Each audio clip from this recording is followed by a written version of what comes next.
booties for black girl nerds.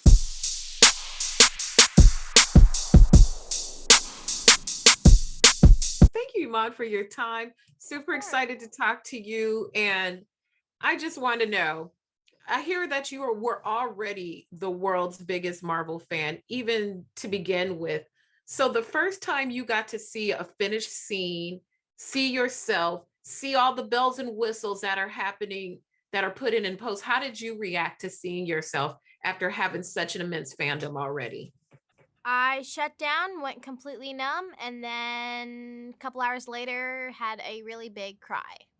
Oh, that's so sweet. I mean, it's truly a dream. It's amazing. It's a dream you wish for, you and love something for so long, and then it happens. Like seeing your face after the Marvel Flip logo is just, it's weird. Did you think, did you ever even envision this path for you? Obviously, you wanted to be a performer and actress, but how did the path even lead you here? I did not think this was written in the cards at all. I was such a confused high school kid. I did not know what I was good at. I did not know what I liked doing. I did not know what I could make a career out of. And you know, in high school, everyone's kind of like pressuring you to figure everything out so you could take the right courses, so you can be on the right path and the right trajectory to have the job that you want to have. It's so messy and there's a lot of pressure put on kids, and I just was so confused. And then this rolled around and it was perfect. It's like I manifested this, and I don't even believe in that stuff. I need you to talk to my daughter. You sound like my daughter. She's having a very similar self-discovery type of thing and the same type of thing. So this is a kind of an indirect inspiration to young people out there of pursuit of dreams, to wishing upon greater things. When you were learning the character and falling in love with her, were those also things that you considered of the impact it would on that kid who's trying to struggle to find that thing that they're good at and that they want? Yeah, well, I was that kid. So honestly, no one in my community or anyone that I knew Miss Marvel. And so I just felt like I had this like little secret, this thing that was only mine. It was like the comics were written for me, about me. And I just really held those dear to my heart. And you know, knowing the impact and just how significant of an impact it was, and how, you know, influential the comics were on me in my high school career, I can understand how others would feel. And I really, really hope that the show can achieve what the comics did. Awesome. And lastly, so when new episodes drop, we have I like that we get a new one every week instead of them all at once. What will you be doing on episode drop days? I'm going to be working. Are you going to get into the whole social media aspect, because the fandom is, I know, another level? It's a dilemma. I don't want to, but purely as a fan, I really do care about what people are connecting to. I want to be a part of the theories and all the Reddit forums, but I can't because it's just, my face is really unavoidable right now. Yes, indeed. Yeah. Well, this is a marvelous marvelous series, and I really enjoyed you in it, and I appreciate you taking some time to talk to me about it. Thank you so much. Thank you. Take care. Thank you so much. It's such a pleasure to speak with you and talk about Miss Marvel, because it captures so beautifully just the youth and exuberance and when magical things happen. So I love that. When you think about things that influenced you as a child and conjured up that magic with you, what do you think Miss Marvel has in what does it have that like that in those stories that you'd seen growing up? For me, the stories that I've seen growing up, or that Kamala's seen growing up? Oh no, that the show Miss Marvel has in common with things that inspired you and had that magic in you as a child.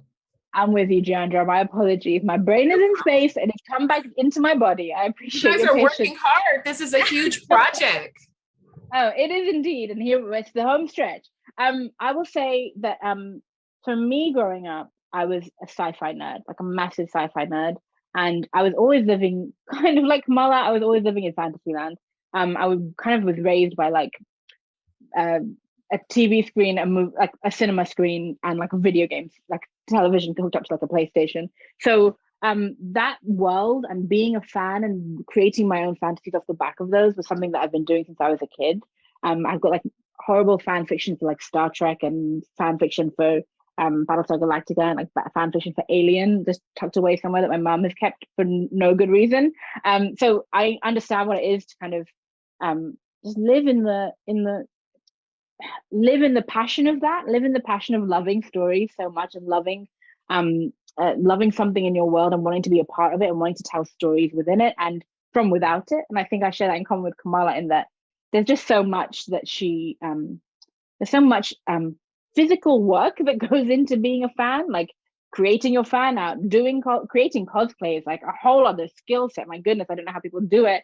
And being a fan, it requires that passion, it requires that artistry. They're all artists, the way they connect to this work. And it was really important that we put that on screen because Kamala, this show really is a love letter to the fans. Mm-hmm.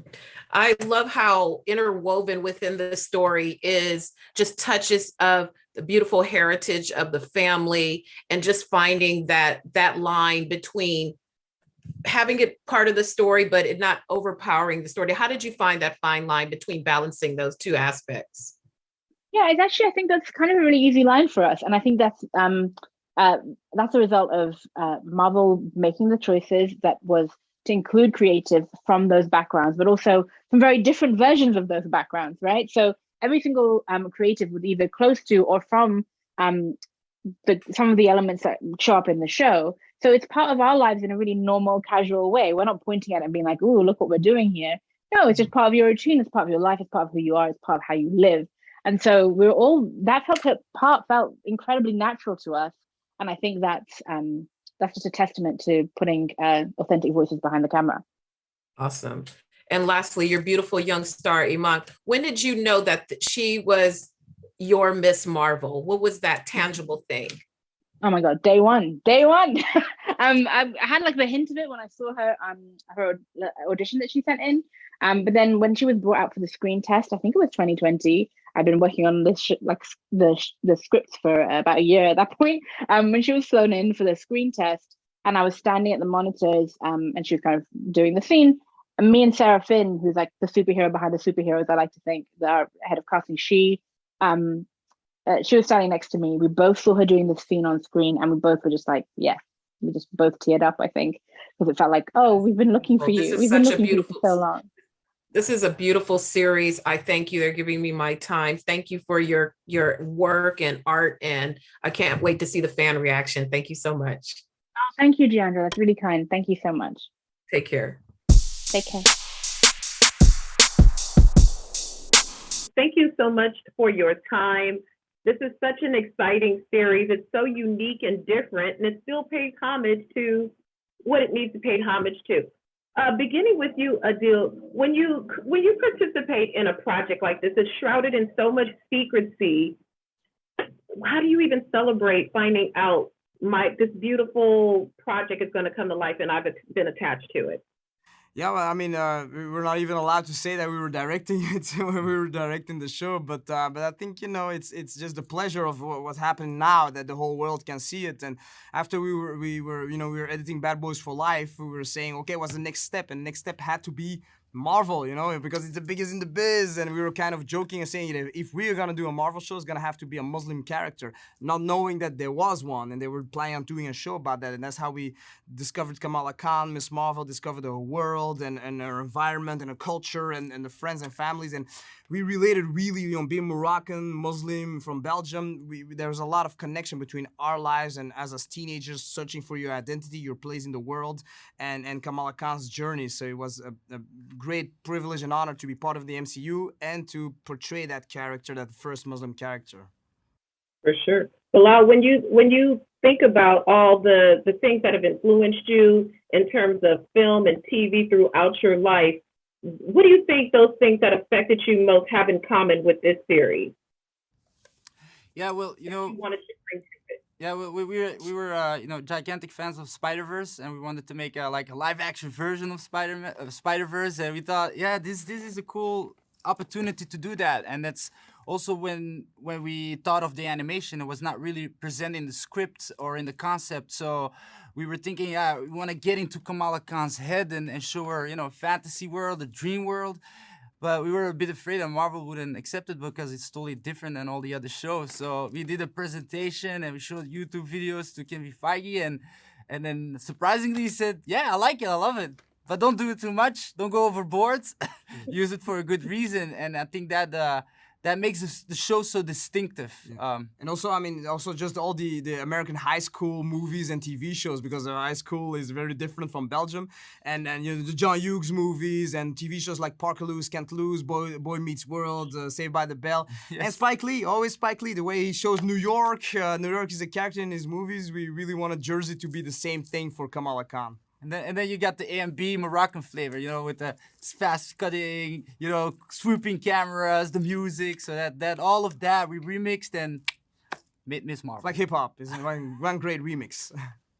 Oh, I love it. You guys are like some speakers. Like you guys play off each other so good. You really went to the crates with Parker Lewis, Can't Lose. You know, I'm a little older than you. So that was my joint back in the day. I love that was an influence.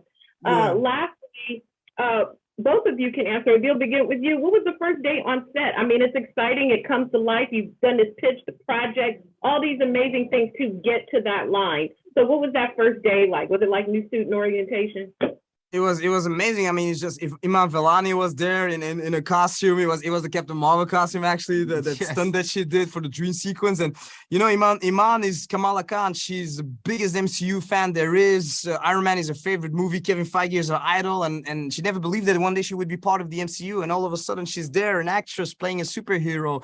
And you just saw that a star was born right there, and we were so privileged to be part of that moment. And her story is the story of Kamala Khan, somebody that aspires to be a superhero, not thinking that one day she could become one, and all of a sudden she's there. She is a superhero. So it's really Kamala Khan and Iman Vellani. That's the same story. Awesome. And you guys' beautiful vision that you brought to it. Thank you so much for your time. Thank you. I can't wait to see the reactions, and thank you again for speaking with me. Thank you very much. Thank you. Take care. Thank you, everybody, for your time. Thank This you. is Thank really- you for yours. Oh, I appreciate, and I appreciate you. And seeing you all in this series, it brought me so much joy to see so much culture interwoven into a franchise that is just such a huge part of just comic book culture and all of those things. Beginning with you, Saagar, when you look at things that are films or movies that warmed you and influenced you growing up, what would you say that Miss Marvel has in common with those things in terms of feelings that it evoked in you being a participant? Miss Marvel does a really good job at like being inclusive to just to all sorts of people's emotions. You know, Kamala might be Pakistani, her family might be Pakistani Muslims, but it's not only a Pakistani Muslim family that has the same family dynamic that she does. It's not a unique family dynamic, you know. So I feel like there's a lot of relatability to her family that other people are gonna see and feel. And I love watching shows or movies that do that to me, because it makes me think about my life and my past and my relationship with my parents. And I think that this does a great job of that. I couldn't agree more. Zenobia, when I look at you and I think about my own mom growing up in a Black household, my mom was like, you don't want to be an artist. You need a job with a pension. You need to work for the city or the county or something like that. And there's just so much relatability in that. What were your own feelings of thinking of your own upbringing and your pursuit of being an artist, and now almost like full circle being in a project like that? Right. Yeah. So I had finished a master's degree in psychology in Mumbai, where I was raised and born and raised, and I was to start a therapist training program to be a therapist, and instead I packed my bags and with $500 in 2 suitcases and came to New York on a 6-month visa to study acting, and it's been 31 years.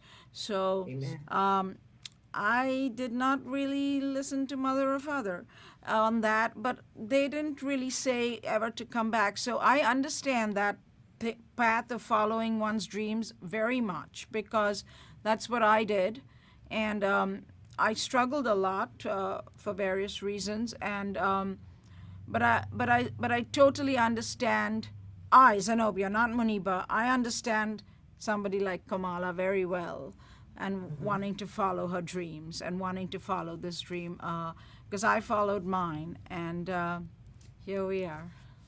Here we are indeed. And Mohan, lastly for you, same with my father too, was often the comic relief and wanted to be that middle ground, that kind of bridge between keeping you attached, but still letting you have a little room to breathe.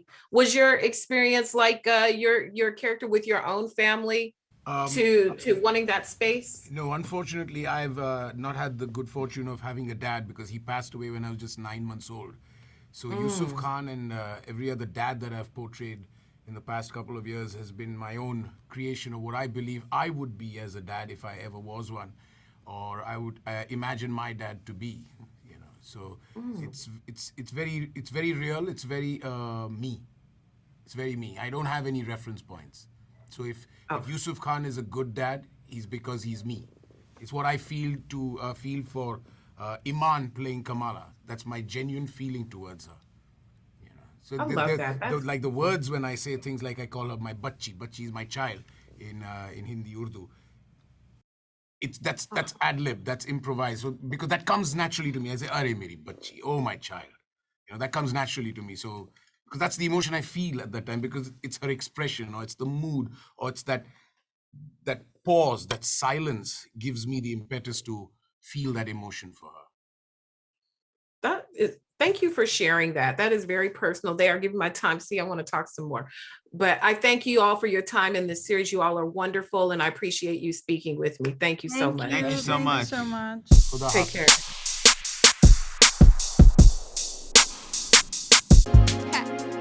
Better shake your booties for black girl nerves. Better shake your booties for black girl nerves.